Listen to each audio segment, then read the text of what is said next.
we have coming into this next one, but I have a feeling it's going to be a bit of a David and Goliath matchup, this one. I think that's an apt comparison. I mean, you hear it a lot in esports, but we've got a team like Energy Pacemaker. We saw them first out earlier in the week, struggle a little bit against LG, struggle for identity. I mean, if you look back at their LSPL performances, it was always about Captain 57, snowballing those lanes, getting them ahead. They looked very comfortable there against that LGD squad, powered up with the likes of Imp on it, struggled, and now they're against OMG.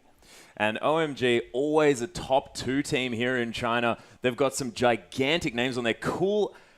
That guy has incredible mechanics, and when he's on, he is on. But has had some sort of shaky experiences if we look back at the likes of Worlds, but this squad is still looking incredibly solid. And with the fact that they are all still Chinese, they're going to be able to have that amazing amount of communication. Uzi coming over onto the team, the star player as well, replacing, of course, San down there in the bottom lane that a lot of people argued was a little bit of the weak link of the OMG lineup. But, man, they're looking so strong at the moment. I mean, in terms of identity of team, it's an interesting one. I mean, you look down that roster of OMG, going in the top lane, Loveling in the jungle, Cool in the mid lane, now Uzi moving over onto AD carry, and Cloud as support. That's pretty much the Chinese all-star team, you have to say, or at least up there in competition for it. So the names are there. Actually, a recent poll coming out of China, for the first time in Chinese League of Legends history, OMG has overtaken World Elite to be the most supported team in China. And with that strong Chinese lineup, you can't really argue.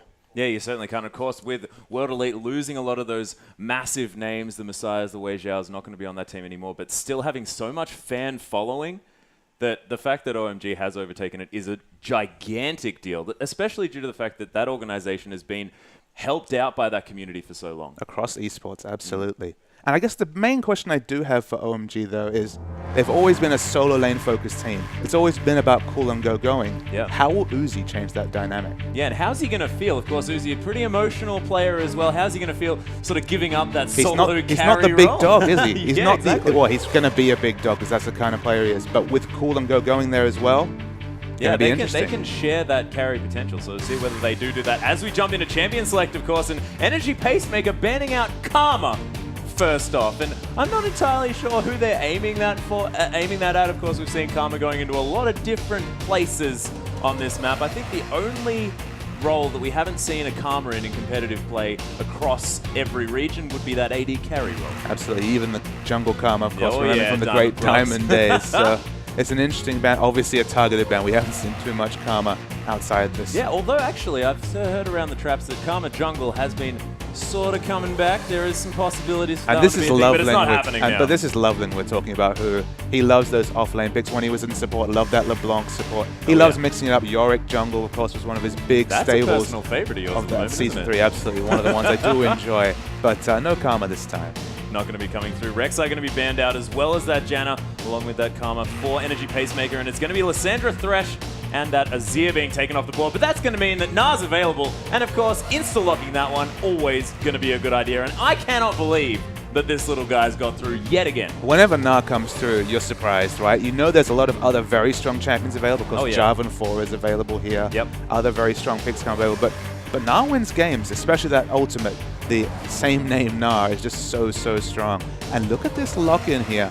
It's been hovered over here, but Graves, actually a pocket pick of San and of OMG in their history. It'd be interesting to see it locked in, especially early. Also seeing a lot more play just recently as well, but with two of these really high-class junglers open as well in Lee Sin and Jarvan 4, locking away that Na was so easy for Energy Pacemaker, and we'll see whether Amazing J can put that to work there in the top lane. As Siva and Annie going to be locked in, possibly the bottom lane straight out of the gate here for OMG, but that Annie could be a flex pick going anywhere, as we did see that Annie going into the top lane in the hands of Lupo just yesterday. Not quite working out in the way that he'd like to, but LeBlanc has got through, and Captain 57 looking at this Jarvan, he's got his pick of those second out of the trinity of top junglers at the moment. And the Annie priority across the LPL has been really intriguing to me. You know, you sit there before the match, sit there before the season, you're thinking of those big names, the Assassins, the Sivers of the world, Na, of course. Yeah. It's very interesting to see an EP lineup with Na, Jarvan 4, and LeBlanc, all champions that have been consistently banned or first picked so far,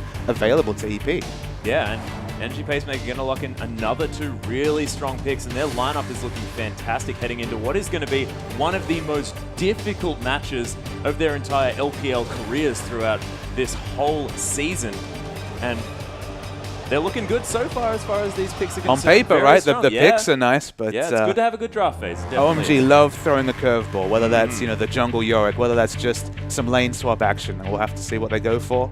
Going already locking in that Maokai for himself. Cool picking that one up for him. And Uzi going to take away that Lee Sin for Loveling. So not surprised about that pickup, but we'll see what Energy Pacemaker do to round out their lineup. Of course, having to pick that bottom lane, hovering this Corki Nami lane. And how do you feel about this one if this one was to get through? There's a lot of poke obviously available from the Corki there. You're going to want to take as much advanced vision as possible so that LeBlanc can get that assassination up. A lot of LeBlanc bans, more LeBlanc bans than I was expecting in the LPL here. And we'll wait and see what the final pick is. I feel like the last pick from OMG here will really round out their comp, but I don't know which way we're going to go.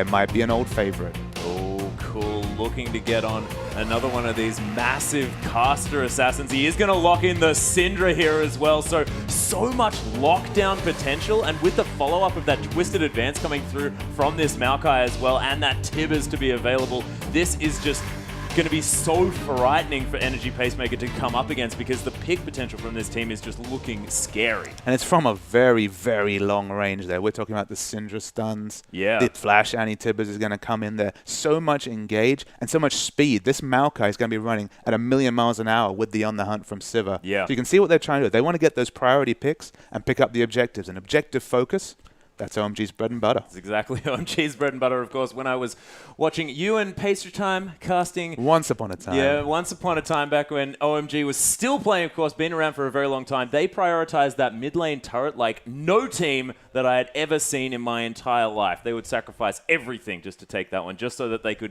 gain that map pressure, gain that vision advantage that they really, really loved having. And we'll see whether that's what one of their priorities is going to be going into this game, but I could imagine that vision control is going to be huge for OMG this match. And that's kind of OMG's playstyle. They like to advance their vision control wherever possible. You take out those outer rings of turrets, move your vision up, and they can get as far as denying any minions, any jungle minions to the enemy. If you have complete control over their buffs, you have 4 buffs on your team at all times, it's very hard to lose from there. And then, of course, the Barons and Dragons start falling. Yeah, that's exactly right. And you are going to have so much extra control over those neutral objectives, considering the fact that they are in the middle of the map. And if you own the enemy jungle, you own that river at the same time. So we'll see whether OMG can capitalize on that. But Energy Pacemaker's lineup looking so scary. Champion picks there very, very strong. The LeBlanc especially is the big unknown. A very big skill matchup in the mid, but we're going to start things up right here. Yeah, and of course, onto the Rift, ladies and gentlemen, with Energy Pacemaker picking up the blue side and OMG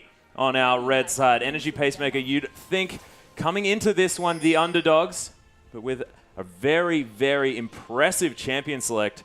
See whether they can capitalize on that one. And having Amazing J on this playmaking Gnar, who can be so impactful in these fights, is really, really important, as we do have a little bit of a scuffle in the mid lane. Some love taps coming out there, of course, before minions spawn.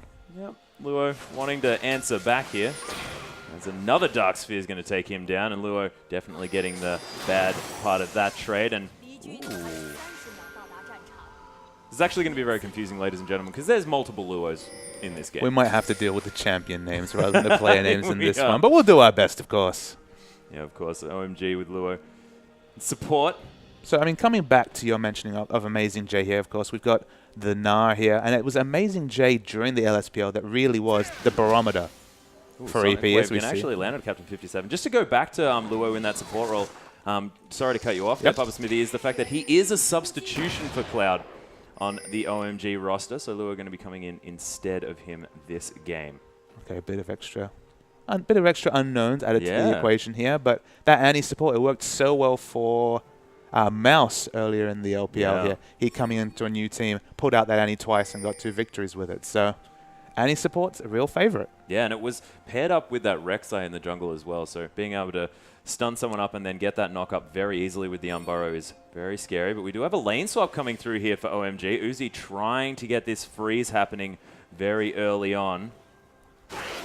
little bit interesting for a Sivir to do that one just because that Ricochet is so good for pushing the wave, but wanting to keep this one in the position that he wants to. Absolutely, and we see a similar sort of thing coming in the bot lane here. Annie later into the lane. She's actually, Sivir's going to get extra solo experience here.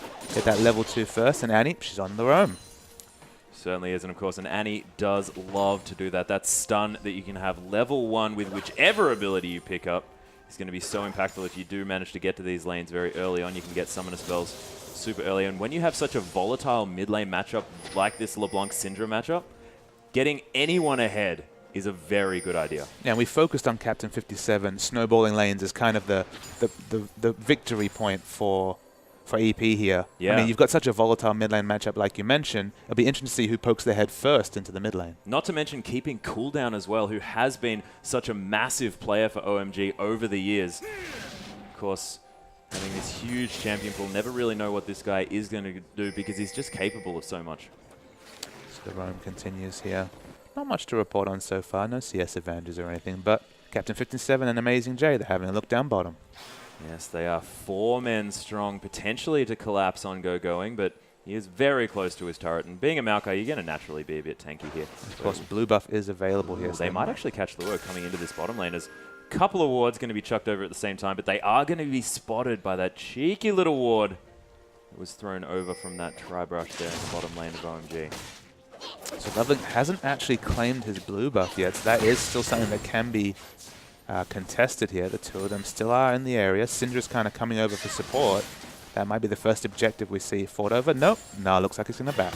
Yeah, the first objective was indeed picked up, ladies and gentlemen. That Scuttle Crab going down in favor of Energy Pacemaker as Kane and Shu just clearing out this bottom lane. And a bit of an unorthodox duo pairing of Annie and Maokai.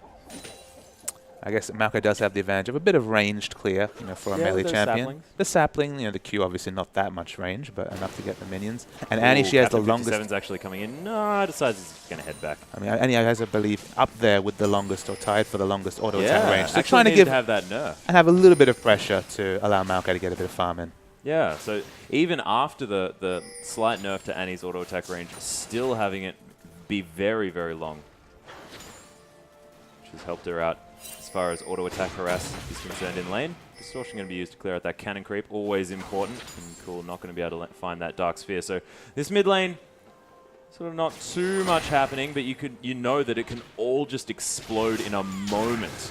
And that's kind of the OMG trademark. When the teleports start raining in, when the people start flanking, anything can happen. But for now, safe farming.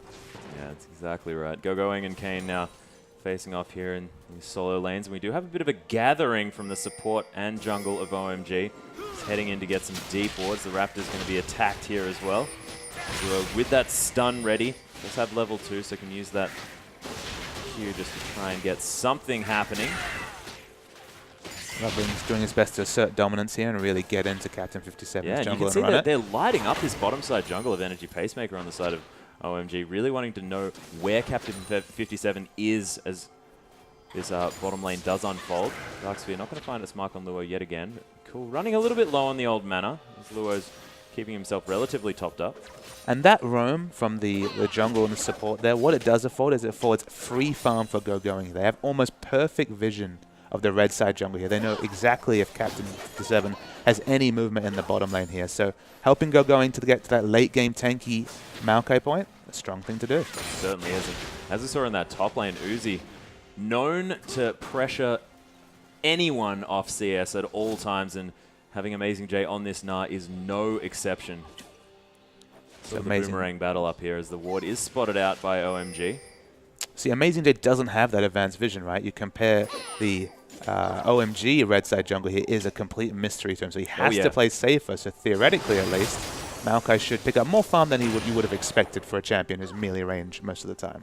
Well, OMG actually back here in this top lane. Amazing J is playing back intelligently, knowing that he doesn't have the vision available. But you can see OMG know exactly where Captain 57 is at all times because they have such aggressive warding already in this match.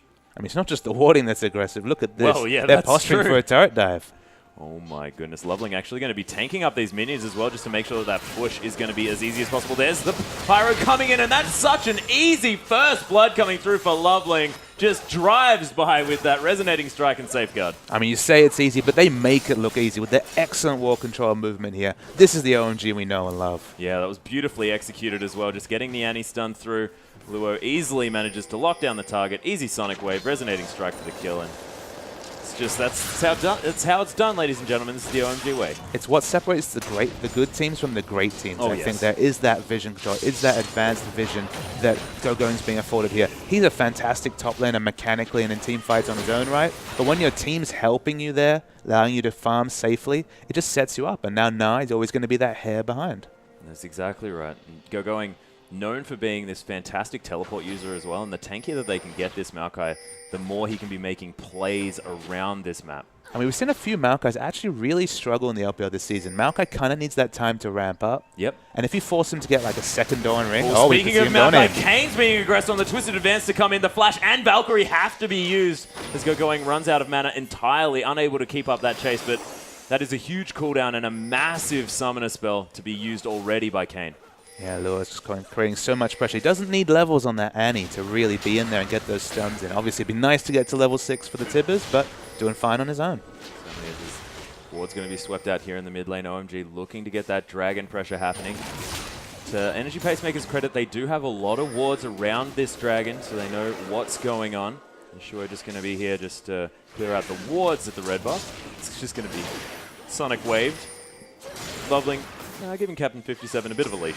He's sniffing. He certainly is. Oh, a lot of burst damage from Lua here onto Loveling. Half of his health already gone, but it's a nice scout of the week to catch up Captain 57. Oh, they're actually going in. The Unleashed power for the kill immediately on Captain 57. Luo is going to get flashed out of the way of here as well. And Cool running out of mana. There's the wallop. Amazing J. The Na here as well are 2 members. This is why you don't leave this character open. And Uzi is being caught up by 2 people, 3 people. OMG now.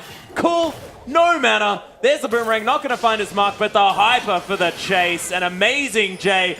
What an incredible teleport. And it was so fortuitous that he picked up the red buff there because the perma slow on the no mana Syndrome meant the kill will be picked up there. 3 for 2. It's going to be a dragon. And EP actually sneaking out to an early advantage. Yeah, and that was OMG just being a little bit overly aggressive, maybe underestimating Energy Pacemaker just a little bit coming into that engagement. They did manage to destroy Captain 57, but they just overextended. And Uzi's now getting caught out. And you're not going anywhere, buddy. Kane still has auto attacks. And that was hero mode play from Uzi. He thought, I can do this. I can stop the dragon. Luo's now around here as well. Full health. Actually, the other Luo's going to cop it. The dragon's going to go down. Kane's going to pick that one up, but they're going to sacrifice their mid laner for it. And the amusing thing is that I believe Lua got a full level up there from the kill. Oh my goodness. The Annie there, the full level. Oh, we're fighting in the top. Yeah, Amazing J actually getting aggressed on by Gogoing. He does have a bit of an advanced lead here. Is Loveling going to be getting out of this one as best he can? Captain 57 is going to be okay as well. That was some interesting, going to go over. interesting movement right there. It was. I was very confused. League of Legends displacement doesn't actually follow physics properties all the time. This is a video game. We're not doing physics. I didn't do very well in that class. No? Not your favorite? Actually, no, it was one of my favorites. But the joke didn't work without not being. That's okay. That's okay. It's nice to see. I mean, the thing about OMG is, look, they tried something overly aggressive. They paid for it. But that's not going to stop them. That's their identity. They're always going to get right back in your face. And that's the amusing thing. Annie went in there, level 3, to contest the dragon, 1v3. No fear. Managed to get a kill. Picked up the kill. And that kill would have given them about a level's experience, just because you get more experience if you kill someone over-leveled. Oh, yeah. I believe it was a level 3 kill on a level 6 or 7. So very nice little advantage there for the Annie. Yeah, Lua's Annie was a little bit behind, of course, wanted to roam around a lot. It wasn't because he was pressured out of a lane or anything like that. Just wanted to put on as much pressure as he could. But first dragon going over to Energy Pacemaker, and they have a very even gold situation at the same time. This may not have necessarily been what we were expecting from these teams. I mean, the even gold situation applies to most lanes, but not the middle lane here. Matches we see 30 CS is the advantage. You see Lua, he's trying to hold on to the minions right here, but it's been cool. He's been well ahead on this Syndra. Certainly has. There are a few assists. Lua's back pocket on this Syndra. Oh, nice big one. Going to get a lot of damage onto Uzi and Annie. Kane playing forward. Loveling wants to try and do something here, but it is very hard to lock down the LeBlanc. Does have this ward, so he can safeguard over to that one to try and get this Sonic Wave in the place that he wants to, and they're setting up the trap. Captain 57's waiting for the counter gank. They know what's going on here, does Energy Pacemaker. Luo is cheating to exactly the side he wants to. We do have actually the Scatter the Weak coming through. That's actually going to signal Luo to go in aggressive on this one. Oh, the Chilling Smite going to come out. Nice dodge. The Tidal Wave. A little bit overly excited coming down from Xiu. It just amused me that 2 people in Vision and a guaranteed 6-man engage was coming there, but no kills come out. It was a bit like a nature documentary. They were all waiting in the woods ready for some action to happen. Yeah, I feel like David Attenborough should have stepped in for that one. Oh. If only we were so lucky. Oh, Loveling getting caught by the flag and drag there. The knock-up going to be available, but nice safeguard is going to get him out of any trouble. And a lot of damage coming through from Captain 57, actually. So I kind of want to unpack this big advantage in the mid lane. And you might be really quick to say, look, Cool is probably the MVP laner from OMG. He's a fantastic mid laner in his own right. Luo, we don't know as much about. It might be easy to say, yep, that's because Cool's a better mid laner than Luo. But I think a lot of this is the pressure that OMG's put down with those visions, with Loveling's movement. Got to be careful here, Kane. Kane's got to be careful. Does get stunned up, but she is here in order to give him some ebbs and flows and some Tidecaller's blessings. If you're consistently getting in there, putting that advanced vision down, harassing around the enemy Wraith camp, or Raptor camp, I believe it is now, that's what you're going to afford. You're going to afford free farm. Maelstrom actually here in the top lane going aggressive onto Amazing J, who has that Hex Drinker in order to stop a bit of that damage. Hyper's going to proc here. There's the Nah as he gets into Mega Form. The rocks are going to come out. Wallop to death. And that is going to be Amazing J with the 1v1 kill on Going. Never underestimate that Nah Rage Bar. When it comes through, oh yeah, scary things can happen. Certainly are. And Amazing J having a fantastic game so far. 3-1-1 on this Nah. Does have that Hex Drinker and Giant Spelled as well, so very tanky. Not going to be blown up by a Cool on this Syndra as well, which is going to be probably his main threat in this one, because Cool might have to be focusing out this Nah just to eliminate that gigantic CC threat. And I'm hoping that Amazing J takes that little advantage of getting a solo kill on Going there. You know, very well regarded as a top solo laner in the world. That little solo kill, I hope they takes that into aggression in the team fights, really gets in there with the Nah, because that's a nice little solo thing for himself to hang his hat on. Exactly, and you got a Rage Bar for a reason. You may as well use it. Cool, going to be clearing out this wave as well, and Cool's champing at the bit at the moment. He really wants to get in here and use the fact that he's so far ahead in CS, does have that Morellonomicon and the blasting one now as well. So just really wants to be blowing people up. Does have that potential here. We'll see what they are going to do. 1 minute 20 on this Dragon, as this mid lane is getting pressured. No surprises there coming through from OMG. And worth noting that Cool's actually translated that CS advantage into a more aggressive item build here. Of course, the Athene's route coming out from LeBlanc here. She's scared. She's actually buying that earlier magic resist, whereas just stacking the damage is cool. Yep. Cool, calm, and collected. Actually, here's going to be the Tibbers engage. Captain 57 was there for a second, and now he's gone. Beautifully well executed, and that's the jungler down with 50 seconds on Dragon. And it's funny that even the support here adds the deletion damage coming out from OMG. Oh, yeah. Syndra. That is a beautiful term, by the way, deletion damage. Fantastic. I'll coin that one. Yeah, do that. But, you know, between the execute damage coming from Loveling, the Tibbers coming from Annie, and of course... Stun actually not going to land here. Cool going down to half health. Luo, even though he's a bit defensive in his build, still aggressive. Max, look at that. Oh, yeah. That's what OMG wants. They want to be able to get this one down. It's Amazing J throwing out these boomerangs in the top lane, and now that he's up here, he can't really affect that lead that he has around this map. Does have teleport available. And we'll see what OMG do when he does utilize that summoner spell in order to get his way into these fights, because this Dragon is going to be up, and Amazing J is going to be so necessary for Energy Pacemaker. Interesting to see what his big buy is. It's actually going to be the Sunfire Cape. So actually going for the damage rather than perhaps the extra tankiness. I quite like the Sunfire Cape here. Really wanted to capitalize on this early advantage that he has. All right, so the Dragon's been started here, but EP are in position. Yeah, they've got some wards around here as well. Scuttle Crab Vision and Speed Shrine availability is here for OMG, and Energy Pacemaker going to be rotating around to this mid lane, going to be able to pick this one up.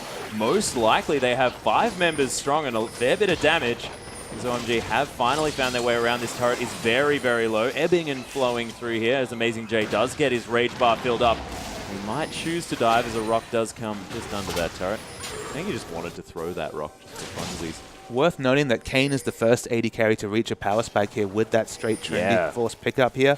Uzi, he's gone for a bit of everything. He's got the boots too, he's got the average spade for a bit of income, but no completed Infinity Edge means you'd have to expect Kayn With a bit more force here, but that too. was a lot of damage, absolutely. Yeah, it was, and chunking out the jungler as that dragon is available as well is a very good idea coming through from Energy Pacemaker. They've made intelligent decisions this game, in a game that we were expecting them to feel pressured out. Uzi gets caught by an Acro Prison, but a little bit too far away to engage on, as this tower is going to go down. OMG will be feeling happy about that, as the wards again going to be cleared out on both sides.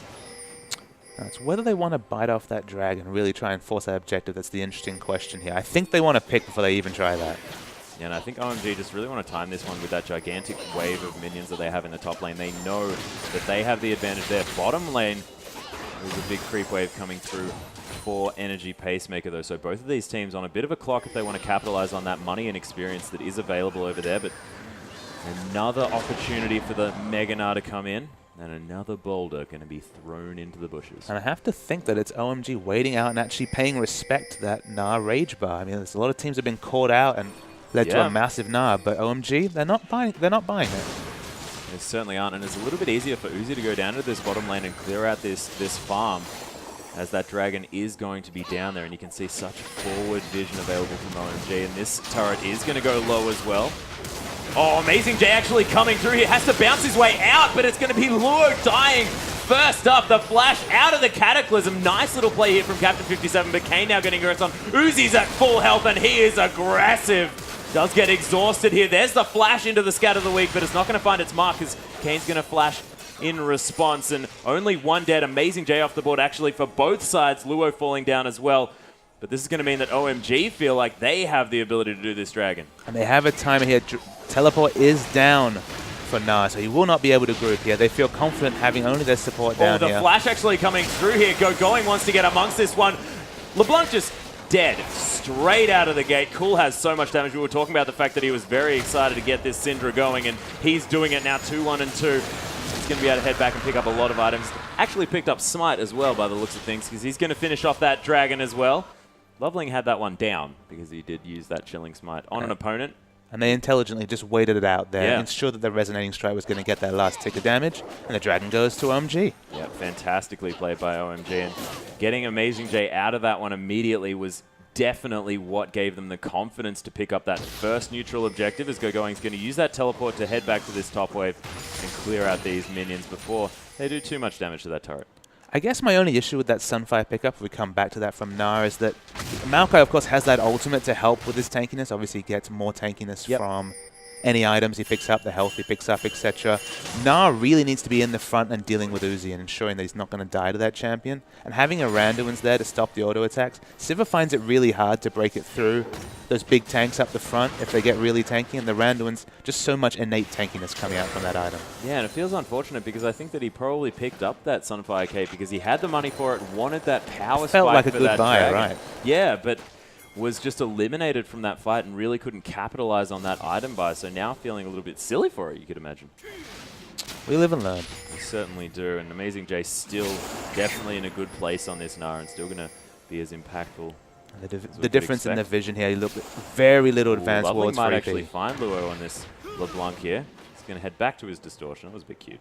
Exercising frustration of those Qs onto LeBlanc. Yeah, a bit of a hop, skip, and a jump, and Amazing J is definitely out to safety as a couple of members of OMG are coming through. Actually, 5 members strong here in the top lane, looking for a potential dive. There is a ward, so Uzi's Boomerang not going to find too much. And there is a third outer turret, and this, of course, OMG's bread and butter. The outer turrets are down. Oh, yeah. The whole ring has now been taken off the board. Energy Pacemaker unable to make any ground in those objectives, although that mid lane turret is very, very low on their side. Uzi just clearing out these waves. Distortion going to be used by Luo yet again. And here's the fight of the big tanks here in the top lane as Mega Gnar is going to come through from Amazing J. He's just going to waddle his way out of this one because he knows he's not going to get through that huge wall that is Gogoing. And obviously there's no objective up there now for OMG. She's not going to see any reinforcements for that fight. Just, you know, some love taps from the tanks there. Yeah, just smacking each other around a little bit just because they can. Nice rotation coming out here, stealing away the outer mid turret for OMG, our EP, and it's good to get on the board. Lovely, actually, with a little bit of fancy footwork there. Really didn't want to start that engage too much. Going to safeguard himself out of harm's way.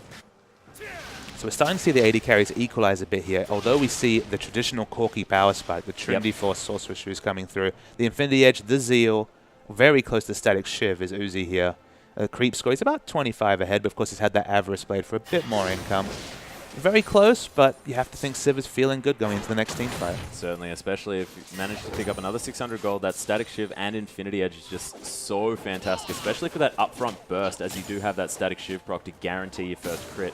It's very scary. Walloped these creeps as Amazing J probably going to head back to base here as he's overextended just a little bit due to the fact that that turret is now gone.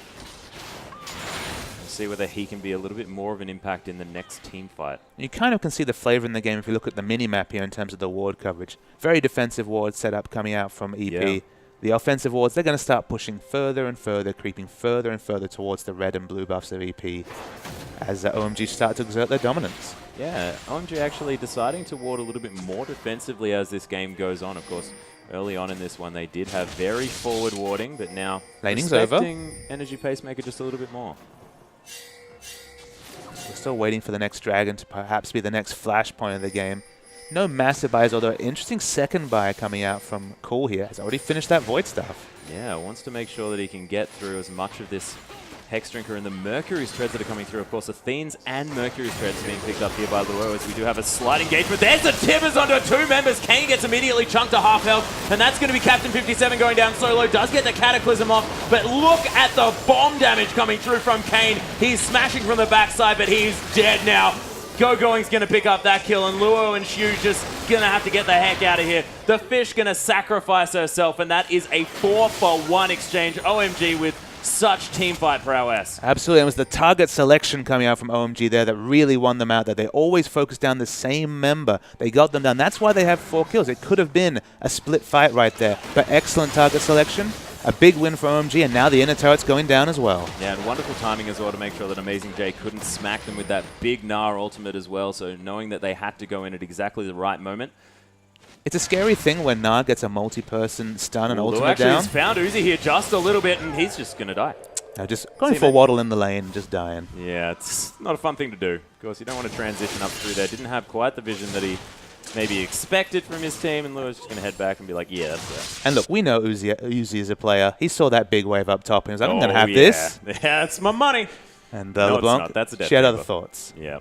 Certainly did. Zhonya's Hourglass almost finished up here by Cool, so he's going to have his third big item as that one does come through. Afford himself a little bit more defensiveness, you could say. And I like that adaptation, coming back to that Void stuff. I think you're correct. I think he recognized, look, that's a lot more magic resistant on LeBlanc than you'd expect. I'm not sure if I can one-shot her. Let's get the Void stuff in right now. Yeah, that's right. And you've got to make sure that you do build correctly, especially when you know that that Void stuff can be a little bit more damage that you get if you were to build up that Rabbidan's Death Cap, which is of course going to take a little bit longer as well due to the fact that the price tag's a little bit larger. So the global gold signs come down here. It's 5,000, which on this patch is a considerable lead, but definitely not unassailable for EP. It certainly isn't, and they are going to continue pushing up here into this inner OMG turret. have been pretty slow to react here. Nice rotational play by EP, but a little bit sloppy movement coming through from OMG. Loveling really wants to try and get something going. It's good going, actually getting down a little far. Amazing J going to get smited here a bit as well as he's trying to get that rage bar happening, but it's too low. The Tibbers to come in. And everybody else's ultimates to keep it going. Yeah. Make sure you just throw all of your buttons at the Gnar, because that guy is pretty scary when he gets going.